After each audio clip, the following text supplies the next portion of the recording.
Ingeniero Hernández Gamundi, a 50 años, ¿cuál es su lectura de los hechos del 68? ¿Cuál sería la importancia, el significado profundo del movimiento?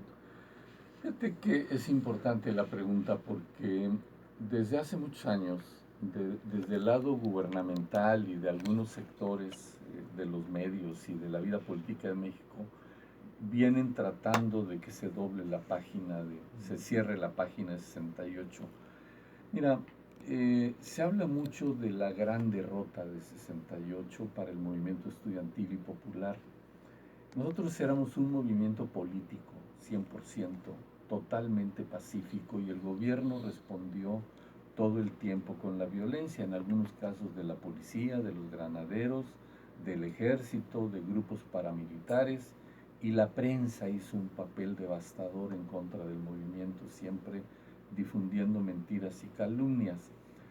Eh, la derrota en Tlatelolco en realidad es una derrota política para el gobierno, para el régimen, para el aparato de poder, para el sistema, no para nosotros, porque nunca fue capaz de atender políticamente a un movimiento político como aquel. Hablé hace un momento de todas las movilizaciones entre el 26 de julio y el 2 de octubre, y hay que decir que son movilizaciones que se dieron en toda la ciudad, en todo el Valle de México, pero que se repitieron en una cantidad muy grande de entidades de la República. En muchos estados los universitarios se movilizaron por una razón muy simple. En aquella época la oferta educativa en los estados no era tan amplia y la mayor parte de la población estudiantil concentrada en la Ciudad de México íbamos de algún estado del país, de suerte que cuando inició el movimiento, la reacción natural de muchos fue regresar a sus lugares de origen para informar, y eso levantó el movimiento en aquellos lugares para convertirlo en muy pocos días en un movimiento nacional. De suerte que yo digo, el movimiento estudiantil fue aplastado militarmente en Tlatelolco, pero nunca fue vencido políticamente hasta la fecha. Y 68, sabemos que hay un movimiento que inició el 23 de julio o el 26 de julio, pero no ha terminado. La represión de Tlatelolco tenía dos propósitos. Uno era, como diera lugar, de tener al Consejo Nacional de Huelga, que era la máxima dirección del movimiento, pero también sembrar el terror en la población para prevenir que movimientos similares no se presentaran en el corto y mediano plazo. Pero después de eso vino una época de terror. Después vino el 10 de junio de 71 con una represión brutal también del gobierno. Muchas gentes, muchos compañeros tomaron diversos caminos. Algunos se fueron a la lucha armada, otros a otras cosas, pero la inmensa mayoría nos fuimos a la lucha política organizada, de suerte que 68 lo que produjo fue una cantidad muy grande de militantes políticos por la transformación de México y abasteció de verdad a todos los sectores. Uno se encuentra alrededor de los 76, 77 en adelante, se encuentra un florecimiento del sindicalismo, donde crece mucho el sindicalismo independiente, desvinculado de los órganos corporativos del Estado y muy ocupado, muy abastecido por quienes fueron y quienes fuimos militantes, activistas del movimiento de 68, pero no solo el sindicalismo, también ocurre eso mismo en el movimiento campesino. Entonces, y en el movimiento popular surgen las grandes coordinadoras sectoriales, la Coordinadora Nacional del Movimiento Urbano Popular, la Coordinadora Nacional del Plan de Ayala, que aglutina al movimiento campesino y que luego va a nutrir a muchos movimientos donde se generan cooperativas campesinas, experiencias de producción, organizaciones luchando por crédito para la producción agrícola, para la organización, etcétera, pero también en el magisterio y la coordinadora de trabajadores de la educación, la CENTE, y abastece de manera muy importante la vida cultural y académica del país.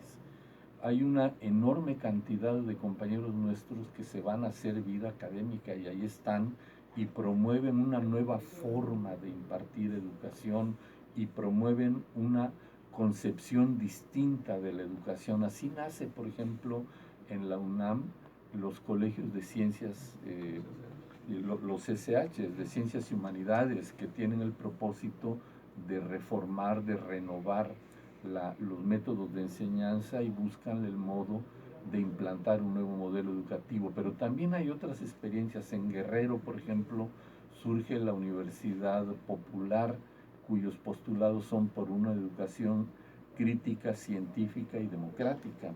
Sinaloa, Puebla y otros muchos.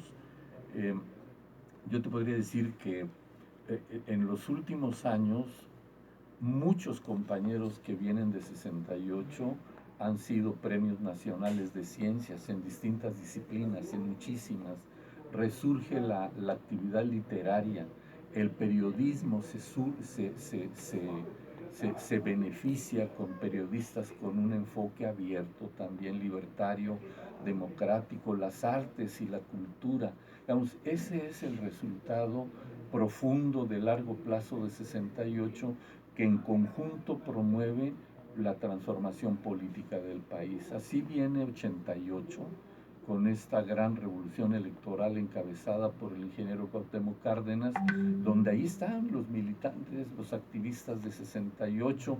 Hay un fraude brutal porque el gobierno no entiende, pero lo que es evidente es que desde 68 el régimen priista se viene debilitando y se viene degradando. Por eso yo hablo de la derrota de Tlatelolco, es la derrota del priismo, la derrota del régimen. Y así como está el fraude de 88, está el fraude de 2006. Pero más allá de estos eventos que son traumáticos, como lo fue Tlatelolco, es una generación que pues va retoñando y se van generando también nuevos cuadros. Así llegamos al pasado 1 de julio, donde la gente con una conciencia crítica acumulada decide ya, hasta aquí, y viene un cambio. Ahí estamos.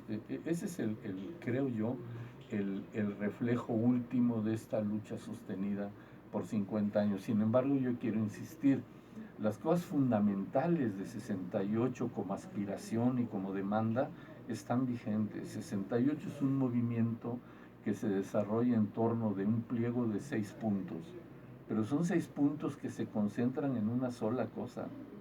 Es un movimiento en contra de la violencia del gobierno en contra de la gente, es un movimiento por libertad. Y esa es una demanda que está vigente, pero es también una tarea pendiente para todos. Tenemos que llegar a ello. Yo creo que esta elección del pasado 1 de julio abre los espacios para ello, pero tenemos la obligación de seguir luchando y de organizarnos. Esa es una gran tarea, y 68 nos deja, además de eso, una cantidad muy importante de lecciones que tendremos que seguir platicando. Para terminar, ingeniero Hernández Gamundi, ¿cómo ve las nuevas generaciones? Ahorita hablaba usted de los retoños. Hace unas semanas, a propósito de la violencia ejercida por unos porros ahí en rectoría de la UNAM, se generó pues una respuesta estudiantil, ya no digamos un movimiento, una respuesta. Hubo un reflejo a la marcha del silencio del mismo, sí, 68. Ahora, con las nuevas tecnologías que los jóvenes y todo el mundo nos comunicamos de manera instantánea, ¿cómo ve el espíritu estudiantil en el 2018? Con orgullo lo veo, porque veo a los muchachos. Estuve en la marcha del silencio ahora, el pasado 13 de septiembre, que me hicieron el honor los muchachos de invitarme, y he estado participando en un par de reuniones de esto que llaman la interuniversitaria, y yo veo a los muchachos interesados en conocer la experiencia de 68, muchos de ellos muy jovencitos y conocedores de una manera que uno no se espera que sea así, pero muy preocupados con el problema de la violencia que se está viviendo en el país, porque aún con la elección del 1 de julio ellos todavía no ven con claridad una respuesta. y la están buscando. Yo espero que la tengan y la tengan muy pronto, pero los momentos históricos difícilmente se repiten como fotocopia, es muy difícil, pero ellos están tratando de rescatar lo más valioso de las experiencias de 68 y lo que están buscando es la forma de asegurar que, que están actuando con total honestidad, con completa integridad, en una forma solidaria de todos con todos, buscando la solidaridad de la gente, pero hoy la demanda de libertad y democracia, yo digo que tiene muchos incisos que el 68 no tenía. Ellos tienen claro que tienen que buscar un nuevo modelo educativo, que tiene que haber una forma distinta de enfocar el proceso de enseñanza-aprendizaje, que la universidad y los centros de educación tienen que ser más abiertos. Están luchando por una universidad abierta, es decir, que no haya rechazados, pero no solamente eso, están también planteando que no basta con tener una educación de calidad, sino que el país tiene además que ofrecer oportunidades de calidad de empleo, oportunidades con calidad para el desarrollo futuro de la gente, de los seres humanos, todo muy enfocado en los derechos humanos y en la necesaria calidad de la vida. Y me llama mucho la atención porque estás discutiendo con muchachos que son de preparatoria y vocacional, son chavos de 16, 17 años y están enfocando este tipo de problemas de verdad que es conmovedor.